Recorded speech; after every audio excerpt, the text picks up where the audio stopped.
manipur se hojik akoi parja akoi si asukim matik karsuleten urakpa adagi angang pisak pipa angang bo hat pangamakpa adi nupi da khut tharak pe sidi mioi bigi sajat lisati ambong natre toy ba thodok sing se thoboi chokna haingai leitana nungaite tumba yade saba yade aduga masigi root cause se akoi gi phamnai be singna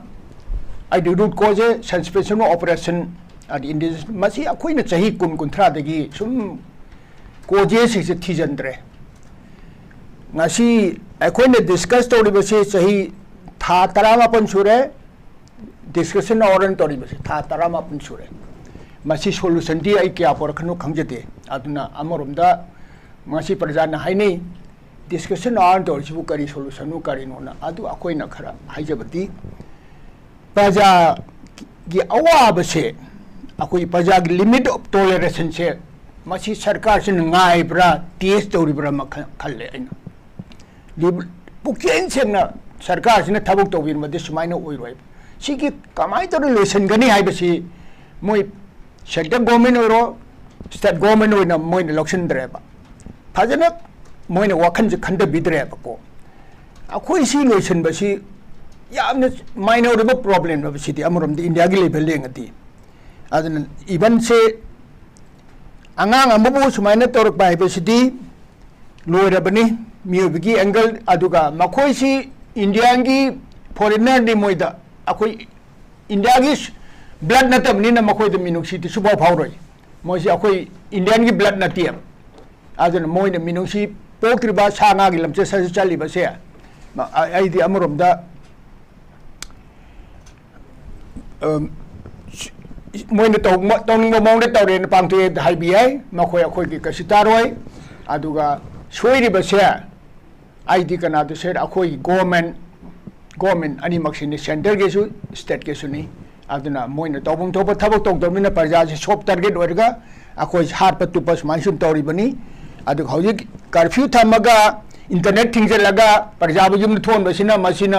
masi aina ngasi hai hoge masi dino the way government ma run to bi khudam nate ko se bab nate masi go parja bu namda go sakti di world nomoina bom na top na namda banga moi maram di masi khudam se akoina be namdu ugrabni world mafum khudi makta parja se namda ga upai mule makhulai mule te bom na top na namda biab nate masi matam mafam khangna sarkar paiba sarkar selariba singsin wakan khandabam sangi makoi lotpham lairoi makoi gi chenbam lairoi aduga parja sidi moina test obai matam se sum sangtoi gi matik parja gi ning nuai te basum henjaladi miyo si ba changbagi wakhalam lakne ba madugi limit of tolerance se masi limit se cross so bani nem ai parja da wakhan je mayam da thamjage aduga jiri hai bu mafan sidi aina hek masi 3rd May 2023 dagi masi India akoi manipuri angle da yamna strategic ube point ai parbung de thama pnung lerami ai complete terrain je khangje ba aduna moi sina jiri logi bada makoi gate am lere open am lere akoi moi na phangba do adum phange moi na tali di ma adum phanga bani masire de jiri esi manipur government totally ni regulate oiba akoi hodong thado pham na khanba pham amani masi parja jiri da kanana chekine jiri da kanabo official sing che moi thabak tawti ba posting ta de jiri ge ene chalu bada chahi ni mangdo jili ki police station do mitara amtu leye ad totally neglect oibani neglect hoji chori ba se angang moi taruk lai hita ba se aina wari saje jiri dai gi mi thama lai wari sabda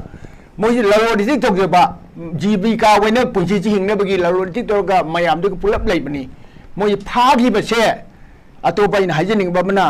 jiri se hojik strength se akoi gi police strength se irb manipur rifle adagi commando akoi gi angang sing loina mak jiri da akoi gi i maite gi sing se ma se jiri thumjin ga dabni jiri kan gi agdi maite kan ga dabni moi asana pla bsf adagi india na me akoi we cannot depend on them moi di akoi kan ba lapne te akoi lusene lapne si wakhan thang dabni ada jiri se yamna strategy ko boy ni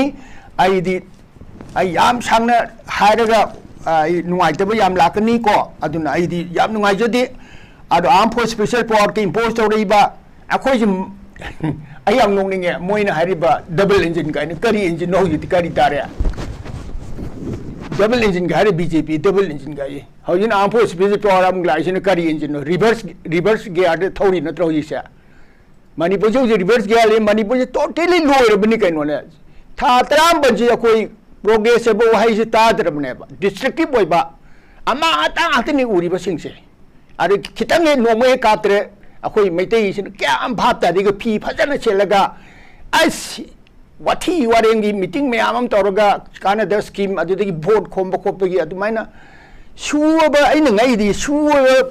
सिबा Congress party sin sign तौर ngasi mai holi sidai da amu mayam loina mu phopchele ibungo ai yam sang haijaro manipur sidine loiba ngai ri badu tare punsi loiba ngai ba tare manipur si ai volcano mo samana rabani ko karam tum pokhara kene to khangdrabani volcano ni hoju late basi manipur si volcano ni karam matam to pokhara ka ge habase tambangam dri abi hongdrak se ni muzi babu the prime minister si bodolon mahasop ki matang wa ngangi bihar ki program ki matang ngangi maharashtra ki program election ki matang wa ngangi manipur gi citizen of india amasung manipur gi angang macha than nipan gi angang ama apitpa angang ani mayor ani loyana nupi ahungi punsisi broad daylight ta phagraba matungda miha thina mogi maral amata laitana mogi maral aibo manipur da po ba jiri da po ba je moi maral ne adu da mo je hat crab sigi hat ki wagi accountability masigi responsibility sa leibak sigi makok thongba lusingba singi da mak leitabra si leiba taragati hojik phawbada Prime Minister of India dagi Home Minister dagi India ki makong thongba luchingba amata dagi masigi condemnation phawba laktri hojik phawbada aduga hawgi bo hostage situation na leiringai moi siri amasu hingi ha base khangdrgai miku maraktu da so kari go ho phongdo palaitri manipur gi miam singsina manipur gi population sina kaptana laujadana haijadana appeal tawdana kaya honari bam matam sida ekoi kari go mama phaw ekoi ugi bo phangide pom kare hevi ni मिराज पृथ्वी की मफम अमतदा थोक्तबो थौदौनी अखोइन हंत उरिबसी पृथ्वी world war से first world war second world war होइसु world थोइ launch होइ सोनरिबा पृथ्वी मफम खुदिम थोइ सुगुम्ब क्राइम सिदि थोक्ते इनह्यूमन ओइबा क्राइम मोइन तोरिबसे मोइसे मी नते सा मखलमनी को मखोंगनी पानबा मी मानबा मी अदुनी अदुगा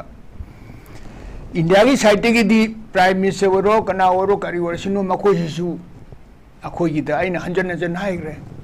अखोई मैतई से मोइ 60,000 ट्रूप्स हाना गजरा चोरो पोर करे नान 20,000 अम पोरे 80,000 लेख्रे इबुंगा होजिक जलान हागितनी